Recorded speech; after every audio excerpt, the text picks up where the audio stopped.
Good morning, this is Jerry from Average Guy Cigar Channel. We've been promising for several weeks we're going to do a video on cutters and lighters.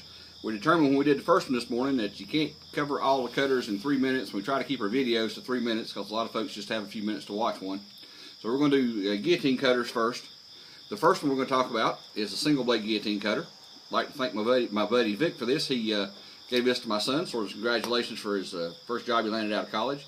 When you're cutting with an open back cutter, whether it's a single or a double blade cutter, set it on a hard surface, put the cigar in, right at the bottom, let it touch, make your cut, and you get the pretty good depth that way. That way you don't cut off too much cigar and you cut off enough to be able to smoke it. This one also has a punch built in. We'll look at the punch in the next segment. The next cutter we're going to look at is my Cigars double blade guillotine cutter. It's got two blades. Again, it's got an open back, so find a hard surface until you get practice with it. Find a hard surface, set the cigar on it, make your cut. And you'll see a lot of times you get a little cleaner cut with a double blade than with a single blade, but they still make a pretty good cut either one. The next one that we're going to look at eliminates the find the hard surface thing. It's called a perfect cut. It's got a back on it.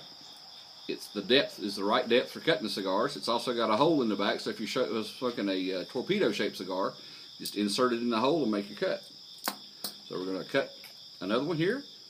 I'm not going to set it on the table. We'll set it there, hold it, cut it. You get the right depth, you get the right cut, everything's good. Now, one little word of caution here: when you're cutting cigars, you don't want to cut them and put them back up. I'm doing this so I can do the video so you folks can see it, but generally when you cut one, you want to smoke it. So you don't want to cut them all and put them in the humidor. You know, cut them as you use them.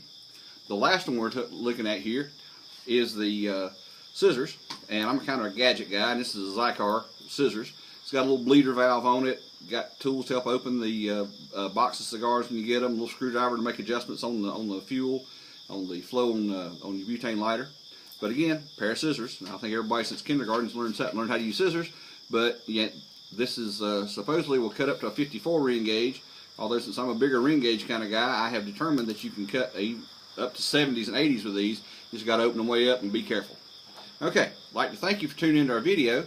Part 2 will be coming along soon, and that'll be punches. We'll talk about that next. So if you like this video, please click like at the bottom of the screen. Check out our Facebook page. Thanks for joining in. If you got any questions or comments, send them on to us. We'd love to hear from you. Thanks. Have a good day.